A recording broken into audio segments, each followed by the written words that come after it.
Vedare tinokuchingamidzai zvekare kune chimwe chirongwa pano paZim Facebook Secrets and Confessions. Tichadzoka zvekare nemamwe mamessages. Regedzai tibva tapinda mumamessages edu atadzoka takakubatirai. Message yedu yekutanga yakamira sekudai so: anzi makadii zvenyu mukoma, ndinokumbirawo kuti munge muchindiposterawo nyaya yangu makavikawo chitupa changu. Inini ndiri murume ane makore 40 years ekuberekwa uye ndakarorawo mudzimai wangu apo patainge tichitori kuma 20 years tikabva tatochata, so tine vana vedu vatatu. Then inini ndini ndakatanga ndauya kunoko kunyika yavatorwa ndokubva ndazotora mudzimai wangu zvekare nevana, nekudawo kwekuti tine mapepa. Vana vakabva vazototanga kutodzidza zvavo kuno. Life I thought was very perfect, but nekufamba kwenguva manje ndakabva ndazotanga kuita challenge yekuti sikarudzi yangu yainge ichiti dzimwe nguva yaimboshanda, dzimwe nguva yaitokoniwa kutoshanda zvachose.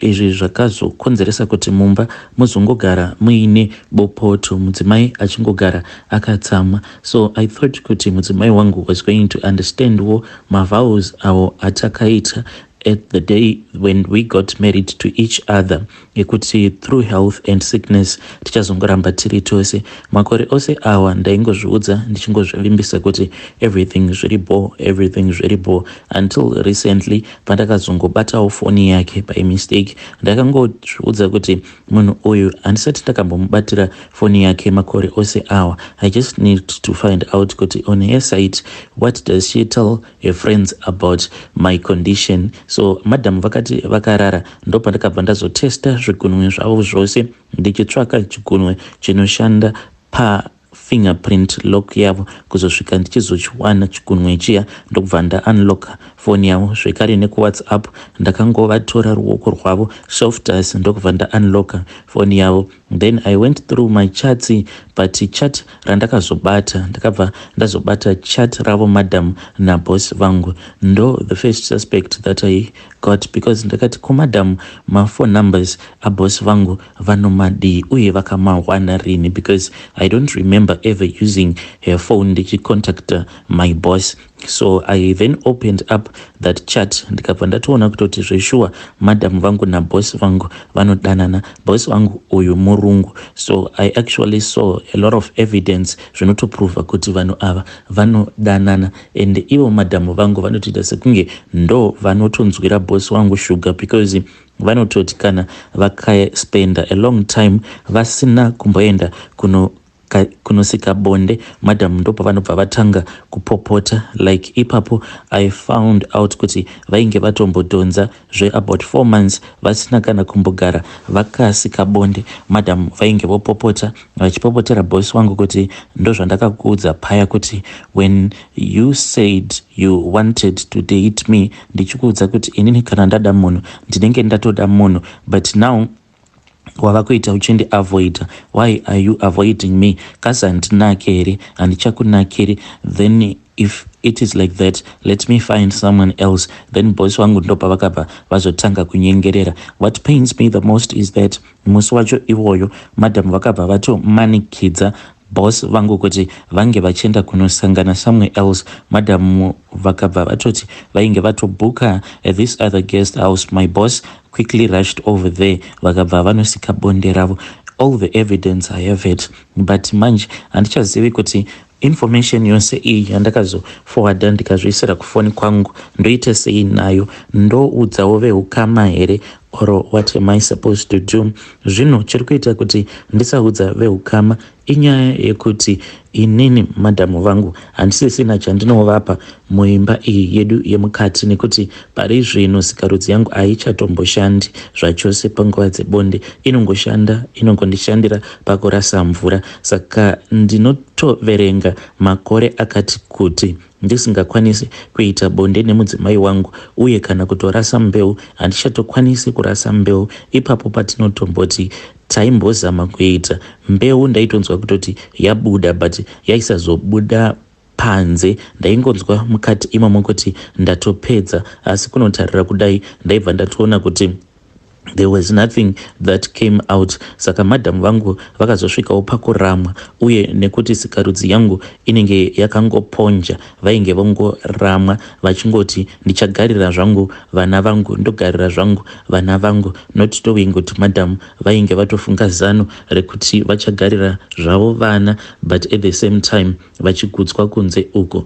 Ndoita sei neinformation iyi yandiinayo? Ndoataka mudzimai wangu here? Ndomutsvakira matsotsi here ekuti ange achimuponda? But at the same time handisisinawo that strength yekuti ndinge ndichipawo mudzimai wangu izvo zvakamuunzawo mumarriage. I am just helpless. You do not know how helpless you feel as a man kana ukasvika pasituation yekuti hauchatokwanisi kufadza mudzimai wako pabonde. You have no idea how much it hurts, how painful it feels knowing kuti even though kana mudzimai akaita maactions ekurakidza kuti ava kunzwa kudawo bonde, but you cannot give her anything. Saka ndikutsvaka maadvices enyu kuti ndodii, ndongosiyana nazvo here ndichingoziva kuti kunze uko kwava noumwe munhu anofadza madam pabonde, or must I confront her? Kana ndamuconfronta zvobva zvazodii paya? Ndinokumbirawo maadvices enyu vedare. Hey, vedare ndo message iyo yandakatumidzirwa ichibva kuna mukoma vedu. Naimi zvazvakangoma azvo vedu we. Hanzi ndaifungidzirawo kuti mukadzi paya patakaitirana mavows ekuti through health and through sickness tichange tiri tose, but madam vakabva vazondirovera U10 navo vava kudanana naboss wangu.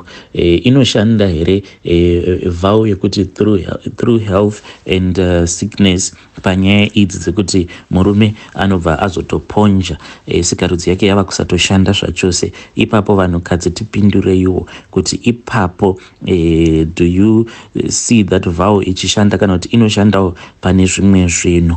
Regedzai tibva taenda panyaya yedu inotevera. Nyaya yedu inotevera yakamira sekudai so. Hanzi makadii zvenyu mukoma? Ndinokumbirawo kuti munge muchindipostirawo nyaya yangu makaviga chitupa changu. So ini mukoma ndakati ndanyatsokurohwa nenhamo chaiko chaiko. At that time mukadzi wangu ainge ari kumusha, ndikabva ndati zano nderipi? Apa mukadzi ainge aine pamuviri nemudzimai wangu tainge tatogara zvedu tiine umwe mwana wedu 1. So madam vakabva vazongobatira pamuviri pavo voga vachitomborina kuwirirana neni, ende ndakabva ndatombonetsana navo ndikati shuwa munhu ungangokaruka watoti ndava nepamuviri apa zvinhu zvakatisungira already kudai. You were supposed to wait apa kuti ange achibvisa pamuviri zvainge zvisingaiti zvekare. So ndakabva ndazoti kuna madam chimboendai kumusha because tainge tava kungogara takanetsana apa nhombo yacho yainge yakandivengawo. So ndakabva ndati pana patinokwanisa kuzopedzisira takuvadzana pano regedzai madam vange vachizomboenda kumusha. Madam vakabva vaenda kumusha. Vakati vaenda kumusha madam, ndo pandakabva ndazosara ndava kupindapindawo ndichitsvakawo munhu anokwanisa kundibatsira because ndainge ndoshanda noumwe mudhara uyu aiwanzokuita majokes achiti ini ndine chinhu changu chandoshandisa chinondipa laki rekutsvaka basa, ende mudhara uyu akazotofa. Mafiro acho aakaita mukoma anototyisa. Mudhara uyu akawanikwa ari ega mumba akadyiwa nemakonzo. Zviriko here nhai mukoma kuti unongomuka wakadyiwa nemakonzo wakatofa? Makonzo awa akamudya zvekuti ainge akatovhura dumbu rake. Ndo zvakaitika kwaari mudhara uyu. So I think kuti at that time ainge akanganisa mhiko dzake.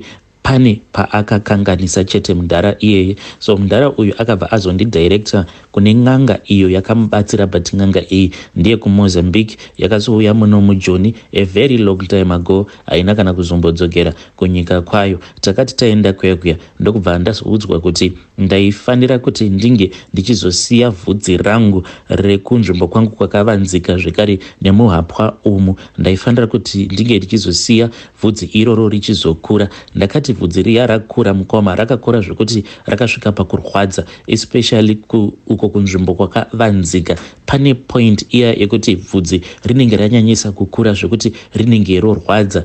ende kuchiita mapundu aya ma-ingrown aya ekuti vhudzi rinenge rakoniwa kubuda muskin, ndopa ainge achida kuti ndinge ndichisvika ipapo. Zvino ndakati ndasvika papoint iyoyo ndokubva ndazonzi ndaifanira kuchimira manje kugeza, kuregedza kugeza. Apa ndichishanda zvekare muconstruction industry painge pakaipa because muswere wese wezuva uchitamba nemadhaga, then usiku obva wangonzi haufaniri kuti unge uchigeza, unongonopinda machira wakadaro. Apa ndainge ndisingatendedzwe kuvhura kana mahwindo, ndaingoti kana ndasvika pamba ndaingovhura dhoo kaspace kaya kekungoti ndingokwanisa kungopinda ndobva ndatovhara dhoo, because hanzi mushonga wacho waainge achida kuzoshandisa pandiri, mushonga wacho unofambidzana nehutsvina. Saka kana mumba makachena mushonga wacho waizotadza kuya kuti unge uchizoita izvo zvawainge uchizotumwa kuti unge uchizoita pandiri. So ndakaspenda a very long time ndisingageze zvekuti kunyangwe ndichifamba kudai ndainzwa kuti kutu kunhuhwa, kunyangwe ndiri mukombi vanhu vaingonditarisa, vanhu vachingokwenya kwenya mhino, zviya zvinoratidza kuti ya munhu uyu ari kutonhuhwa zvekutodaro. So ndakati ndaspenda a very long time ndava kunyatsokunzwa kuti kana ndikasimudza hapwa kudai ndaita kunhuhwa chikodo chiya cheziya, ziya remaweeks nemaweeks, zvekuti muhapwa mangu umu ndaiti kana ndikazvitarisa vhudzi rakatanga riri reblack but rakazogumisidzira vhudzi iri raita jinja, kakala kacho kainge kachinjiswa nechikodo cheziya. Ndo pandakabva ndazodzokera kwavari sekuru ava. Sekuru vaya vakabva vazonditi ndaifanira kuti ndinge ndichizombogara pamba pavo. So ndakazogara pamba pavo sekuru ava kuda kwe1 week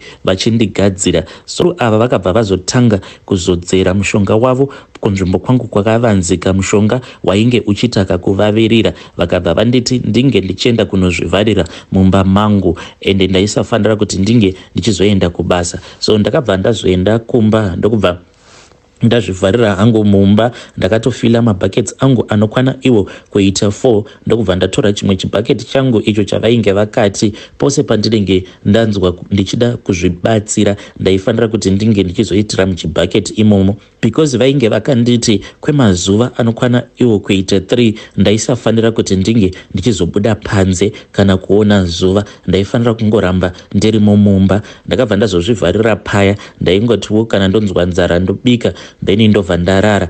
Zvino zuva rechinumber 3 rakazoti rasvika ndainge ndivete usiku hwacho, ndopandakabva ndazoona rimwe gonye rakapinda mumba. Gonye iri rakadya vhudzi rekunzvimbo kwangu kwakavanzika kusvika vhudzi iroro rose rapera.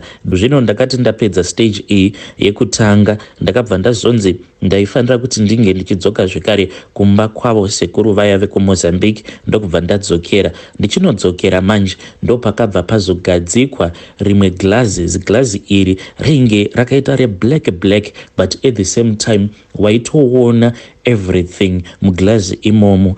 Ndakati ndapiwa glazi iri kana ndichiritarira rainge rakaita sekunge maglazi aya epamadisplay, madisplay aya ekudhara ndo zvarainge rakaita glazi iroro. Rainge riri tema but waitonyatsokuona everything clearly. So ndakati ndapiwa glazi iroro ragadzikwa pamberi pangu ndikabva ndazonzi ndaifanira kuti ndinge ndichizotarira zvose zvakaitika muupenyu hwangu uye zvekare nezvose zvainge zvichazoitika muupenyu hwangu. Zveshuwa ndakatoona kuti mukukura kwangu ndainge ndakatodirwawo munyama nevamwe sekuru vangu. Musi wavakandidira jambwa nemunyama vakaita zvekuseta mushonga wavo kumagadheni kwavo. Saka ndinorangarira zuva racho iroro pavakandeti ndinge ndichimboenda kunotarira kumagadheni kwavo. Saka ivo vainge vakaseta mushonga wavo pagedhi paya ndichinopinda ndichitsika ndainge ndichitotorana nejambwa nemunyama. Zvose izvozvo ndakazviratidzwa paglazi,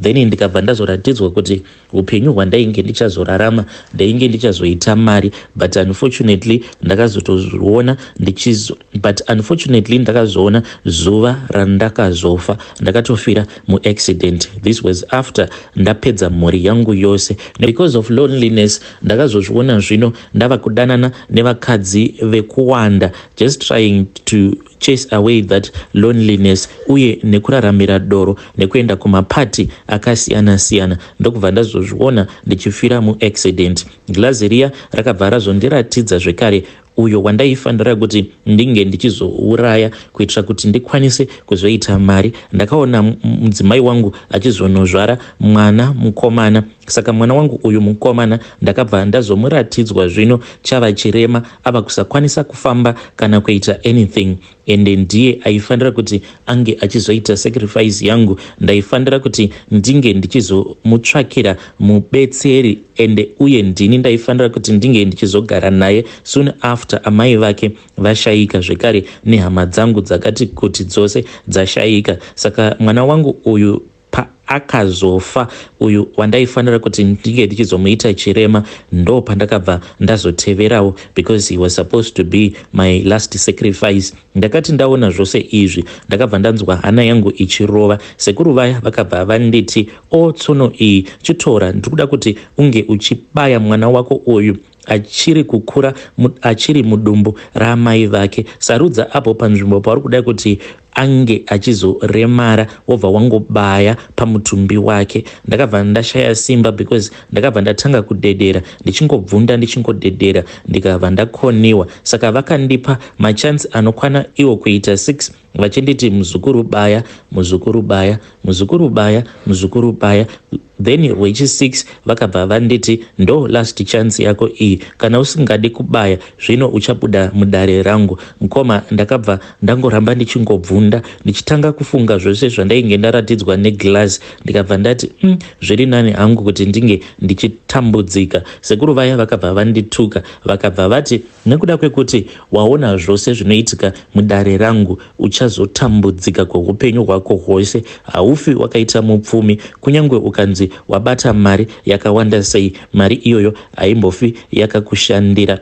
Then vakati vaisa chituko pamusoro peupenyu hwangu, ndo pandakabva ndatanga kudona makonye. Makonye awa aingodona from everywhere, kunyanyanyanya kumabhora uku, kusikarudzi kwangu ndokwa ainge achinyanyisa kudona.